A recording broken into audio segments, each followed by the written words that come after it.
Tara, biyahe ulit tayo mga lods sa panibagong araw ng pamamana. Sama ulit yung mga tropa. Matagal-tagal na hindi ako nakapag-upload ng bagong videos. Kaya pasensya na kayo mga lods. Nagka-problema kasi yung aking case ng GoPro.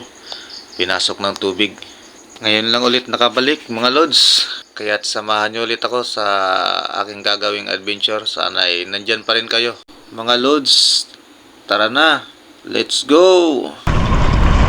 Dito na kami sa spot mga lods. Sana may King Mac na naman ulit dito na padali kami. Kaya rin yung mga tropa ngayon, malakas ang hangin, saka malakas ang dagat. Sana ibigyan ng biyaya. At laging pag-iingat sa amin. Okay, Arya.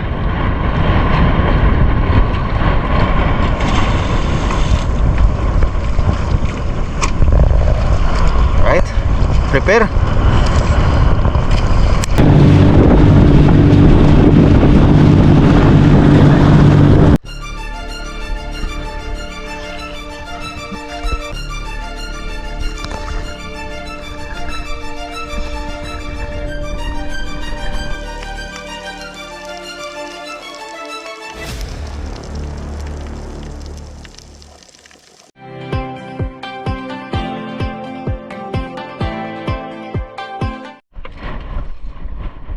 Go!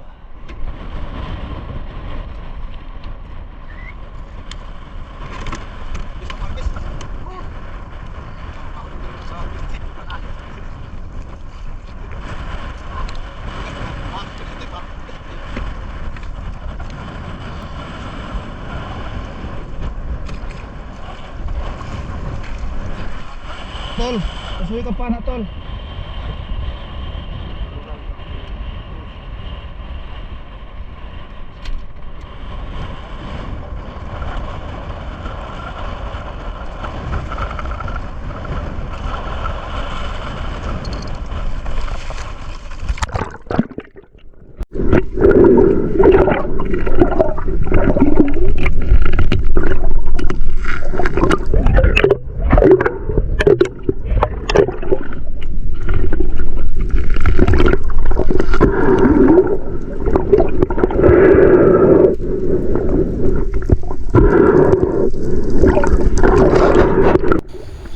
Sa dive ngang ito mga lods ay pangatlong baba na namin. Sa mga unang binabaan namin ay hindi kami nakakuha ng isda. Maliliit lang, halos mga pangulam lang. Malakas kasi masyado yung agos. Ganon din dito mga lods sa binabaan namin na to. Napakalakas din ng agos. Pero abante pa rin kami mga lods dahil mayroon naman mga bite fish. Kaya kumpiyansa kami na makakakuha kami ng isda dito sa spot na to. Tansya ko sa mga oras na ito mga lods ay nasa 2 PM na. Pero pang ulam pa lang ang laman ng aming mga cooler. May napansin akong longnose emperor dyan. Marami sila pero kumaripas ng langoy papalayo. Yung nababaan ko kasing bahura, malambot yung corals. Kaya nag-ingay.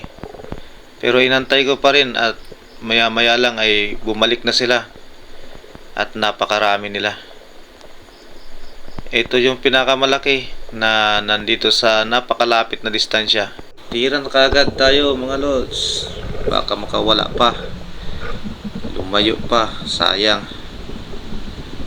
Maganda naman yung patama natin mga lods, kaya no worries.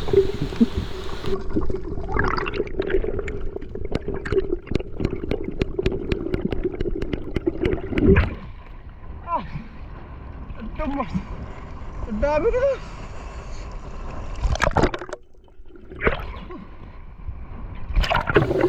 At pagkatapos ko nga masecure yung isda na to mga lods ay lumipat ulit kami ng isang bahura, kalapit na bahura lang. Nakakuha na rin si Bro Dave ng isang Brasset Trevally. Kaya umakyat na kami ng bangka kasi hindi na kaya talaga, napakalakas na ng current. Lipat na kami ng bahura mga lods.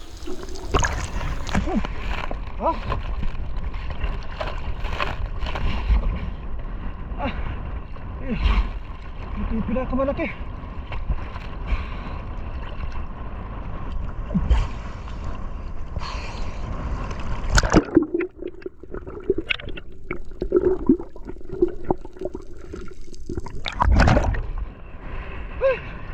Pinakamalaki.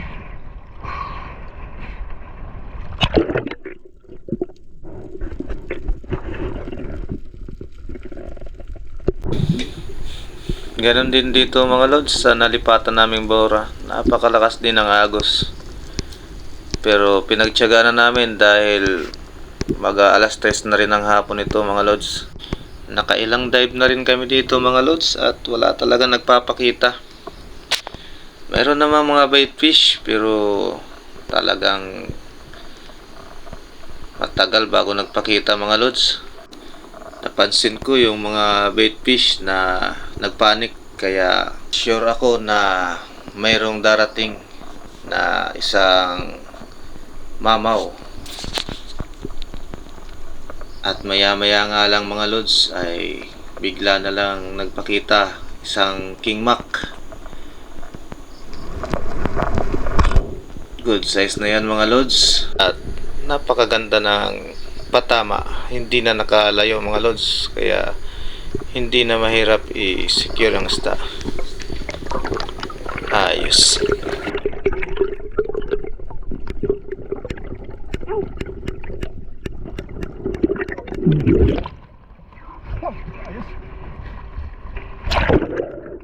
Pagkatapos ko ngang may tuhog yung isda na to mga lods ay lumipat na naman kami ng bahura dahil ganun pa rin talaga, napakalakas pa rin at ako lang yung pinalad sa dive na ito mga lods. Lumipat kami mga lods dun sa spot ng kung saan kami nakakakuha ng mga grouper at hindi nga nabigo mga lods.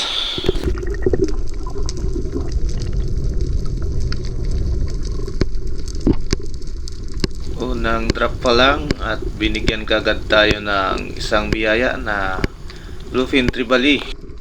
Dito wala ng current mga lods at napakaganda na ng ating panisid. Napakababaw lang ng spot na to mga lods. Same spot lang kung saan ko nakukuha yung mga grouper. At ito nga mga lods ay nagpakita kagad yung isang bluefin trevally. Good size na yan mga lods at napakasarap ang ulam.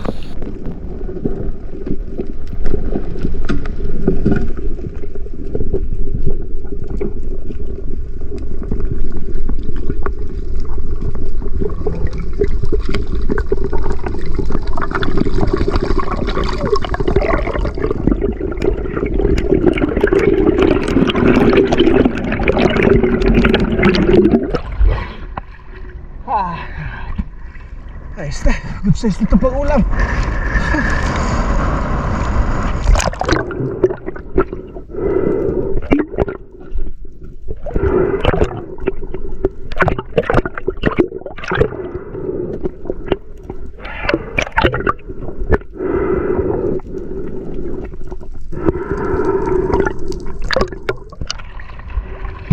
Betucho.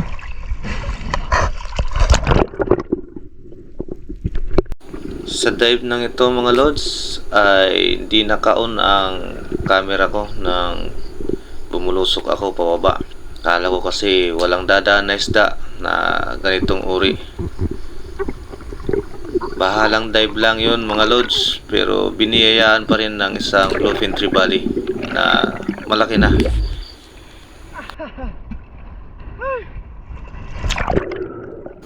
Masasabi ko talaga mga lods na napakagandang spot.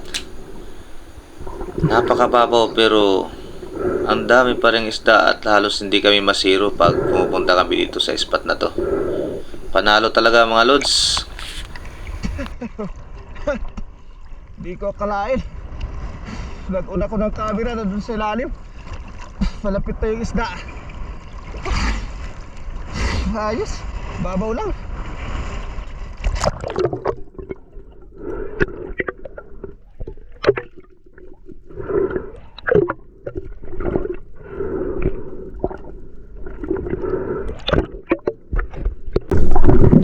Makalipas nga ng ilang minuto at ilang dive mga lods, ito na naman, may hindi inaasahan na naman na nagpakita. At pampihira na to mga lods dahil mamaw na talaga. For the first time mga lods na makakuha ko ng ganitong isda sa spot na ito. Sunod-sunod na ibinigay mga lods at hindi na pinahirapan na madali. Pagmasdan nyo mga lods kung gaano kalaki dahil napakalapit lang talaga. Ayun na mga lods, napakaganda ng patama. Hindi na nakalayo mga lods, kaya't napakaswerte ng araw na ito mga lods para sa akin.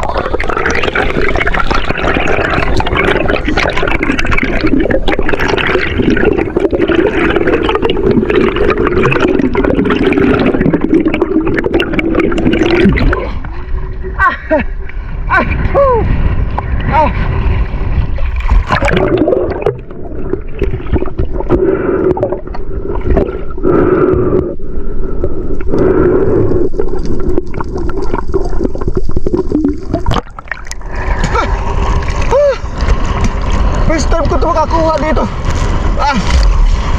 Ang laki na dito. Bago na.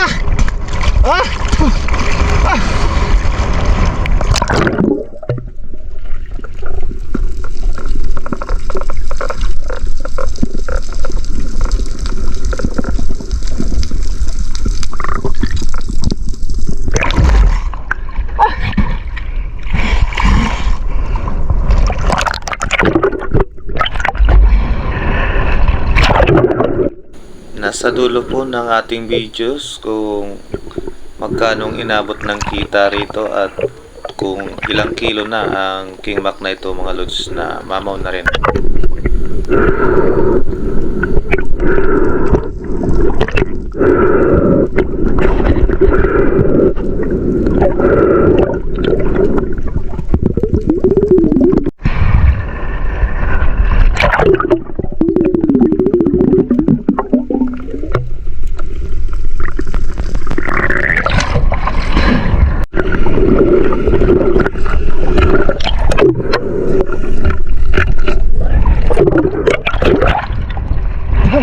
Hindi na kayo mga lods. Alas 5:15 na.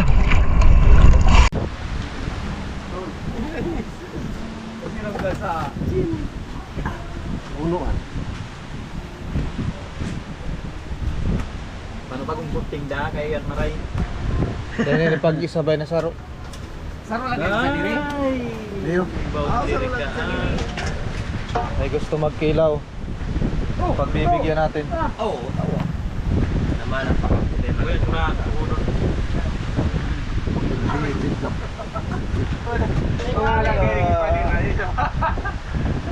Nauwi na lang. Uwi na may ba? Nanaganap po sa Bataan.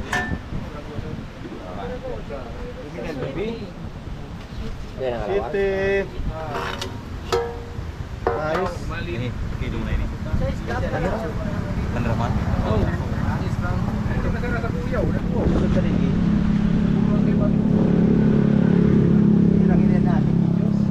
Nandito si Idol. Idol. Sabay ko nito. Iba. Mamaw, nalungnos. 5-4. Nata may print, duhay may print mo. Iyo lang natada may print. Ito may magkikilaw nito. Bibigyan natin to kay boss sa Pangpang. Order niya yan. Bibilin daw niya. Pida na. Layang